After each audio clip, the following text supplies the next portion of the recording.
तो सुख समृद्ध विज्ञान चैनल के सभी सुधी दर्शकों को मैं सुशील कुमार शर्मा हार्दिक स्वागत करता हूं।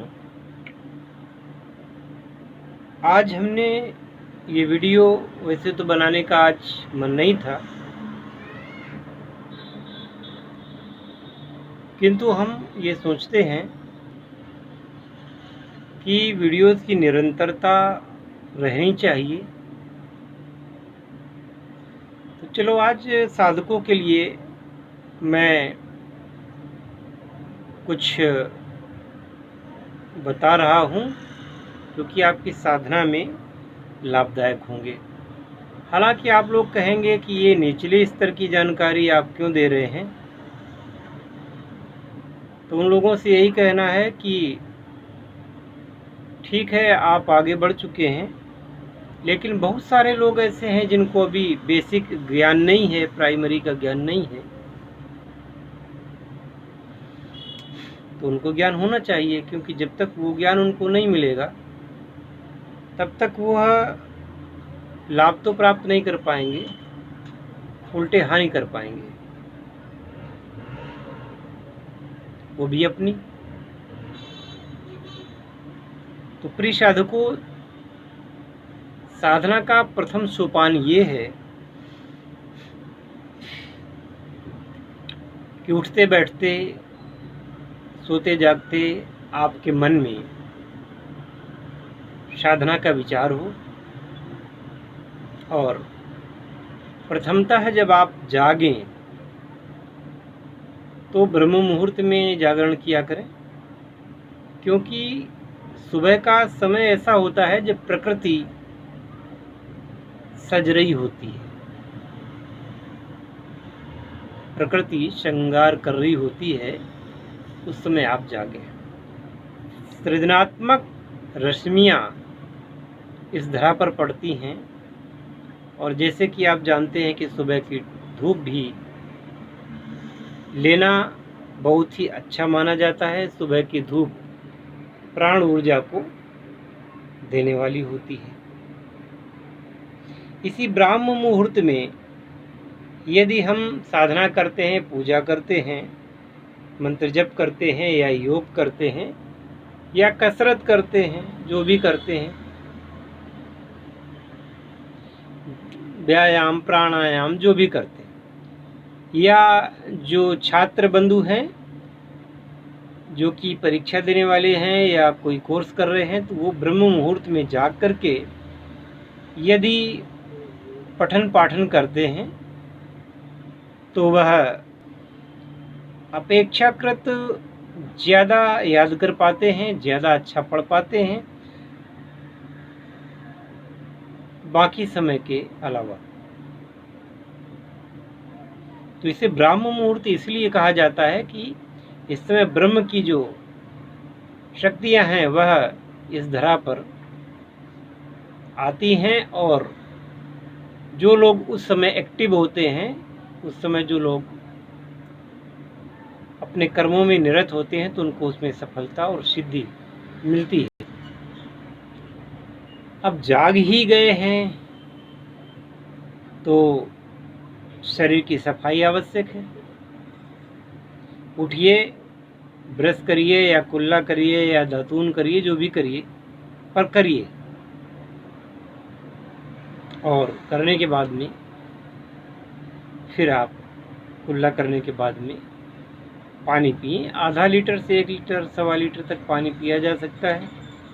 जिन लोगों को कोई शारीरिक समस्या है वह लोग सेंधा नमक का प्रयोग करें, अन्यथा साधक के लिए तो साधना काल में नमक का प्रयोग वर्जित होता है।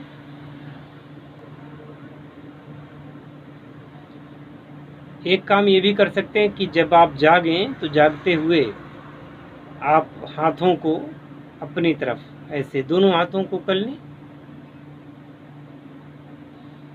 और दोनों हाथों को जोड़ करके ऊपर देखें, फिर बीच में देखें, फिर कलाई को देखें। अब मैं मोबाइल को हाथ में पकड़े हुए हूँ, मेरा ट्राइपॉड खराब हो गया है, 1 आध दिन में संभल जाएगा, वरना मैं आपको दिखाता। तो एक हाथ जैसे मैं ऐसे किए हुए हूँ, तो आप ये मान लें कि दोनों हाथ में किए हुए हैं। तो उनमें देखना है कराग्रे वस्ते लक्ष्मी, कर मध्य सरस्वती, करमूले तु गोविंदा, प्रभाते कुरु दर्शन।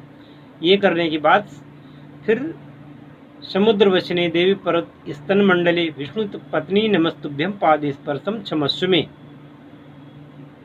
इतना कह के धरती माता के पैर छुए।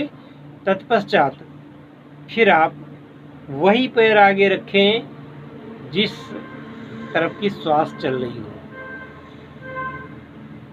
बाद में पानी पीना, इसके बाद में आप जा कर के फ्रेश होंगे, है ना। फ्रेश होने का तात्पर्य कि मलमूत्र त्याग करके और इसके बाद स्नान करें, और हो सके तो ब्रह्म मुहूर्त में ही पूजन करें, क्योंकि ब्रह्म मुहूर्त की जो पूजन होता है वो सर्वश्रेष्ठ माना गया है। अब जो लोग पूजन नहीं करते, वो योग साधना करते हैं, तो वो योग साधना कर सकते हैं। हालांकि जो लोग मंत्र जप करते हैं उनके लिए भी मैं बताना चाहूँगा कि अनुलोम विलोम और कपाल भाती, ये दो तो प्राणायाम आपको करने ही करने हैं 10 से 15 मिनट तक। ये करेंगे तो प्राण ऊर्जा आप में निवास करेगी। बाकी मैंने बहुत सारे वीडियो पहले दे रखे हैं कि प्राण ऊर्जा को कैसे बढ़ाएं और प्राणायाम कैसे करें। बार बार एक चीज़ को कहने से उस चीज़ की महत्ता थोड़ी सी कम हो जाती है, इसलिए मैं चाहता हूँ कि आप हमारे पुराने वीडियो देखें। और मेरे कुछ ऐसे शिष्यगण हैं जिन्होंने प्रण किया है, उनमें से मनीष कुमार जी का नाम अग्रणी है कि मैं आपके हर वीडियो को देखूंगा ही देखूंगा। लेकिन उन्होंने शर्त रखी है कि आप अच्छे वीडियो बनाइए, यथार्थ के वीडियो बनाइए, सच्चे वीडियो बनाइए। तो मैं अपने दर्शकों से पूछना चाहूँगा, आप सभी लोगों से, क्या मैं अच्छे वीडियो नहीं बनाता? बाकी आप लोगों पर छोड़ता हूँ। खैर, तो ये करने के पश्चात स्नान करते समय आपको क्या करना चाहिए? सबसे पहले तो अपने मस्तक पर ओम अपवित्रः पवित्रवा सर्वावस्थांगतो अपिवा यह स्मृत पुंडरीकाक्षम शाबाह्याभ्यंतरः शुचि, ऐसा कह के 3 बार मंत्र को पढ़ें और तीनों बार अपने मस्तक पर पानी का छींटा मारें। आँखों पर मार सकते हैं, मस्तक पर मार सकते हैं। इसके पश्चात फिर गंगे च यमुने चैव गोदावरी सरस्वती नर्मदे सिंधु कावेरी जलेस्मिन् सन्निधिं कुरु विष्णु पादाब संभूते गंगे त्रिपात गामिनी धर्मम द्रवेति विख्याते पापम मेहर जानवी। इस मंत्र का उस समय जप करे। इसमें 7 नदियों का आवाहन होता है। इसके बाद लोटे में जल लेकर के मस्तक पर डालते हुए आप करेंगे यन्मया दूषितुम तोयम मलय शरीर संभवे तस्य पापस्य शुद्ध्यर्थम क्षमाणम तर्पयाम्यहम। ऐसा करके फिर इसके पश्चात पूरे शरीर को मर्दन करके रगड़ करके धोना चाहिए। मज्जन कहते हैं स्नान को, यानी कि जैसे मांजते हैं ना बर्तन को, वैसे मांज करके शरीर को एकदम चमकदार बना लेना चाहिए। एक एक रोम छिद्र खुल जाए ऐसा स्नान करें। भले ही स्नान करने में देर लगे, लेकिन स्नान करें तो अच्छे तरीके से ही करना चाहिए। और ऐसे साबुन का प्रयोग करें जिसमें क्या कहते हैं कि चर्बी का प्रयोग ना हुआ हो। चर्बी का प्रयोग वाले साबुन का प्रयोग ना करें। उसकी जगह आप मुल्तानी मिट्टी से नहा सकते हैं, मर्दन करके दही का प्रयोग कर सकते हैं, और भी कई ऐसी चीज़ें हैं। खैर, बाकी आप लोग समझदार हैं। तत्पश्चात स्नान के पश्चात नूतन वस्त्र धारण करके, नूतन वस्त्र का मतलब होता है नए वस्त्रों को धारण करना। अब नए वस्त्र रोज तो धारण किए नहीं जा सकते, तो उसका तात्पर्य यही है कि धुले हुए वस्त्र धारण करना। पूजा के समय आपको धुले हुए वस्त्रों को धारण करना होता है। इसके पश्चात फिर पूजा आरंभ कर सकते हैं। और वीडियो का टाइम ख़त्म हो गया है, इसलिए वीडियो को यहीं विराम देता हूँ और नई जानकारी के साथ मिलता हूँ अगले वीडियो में।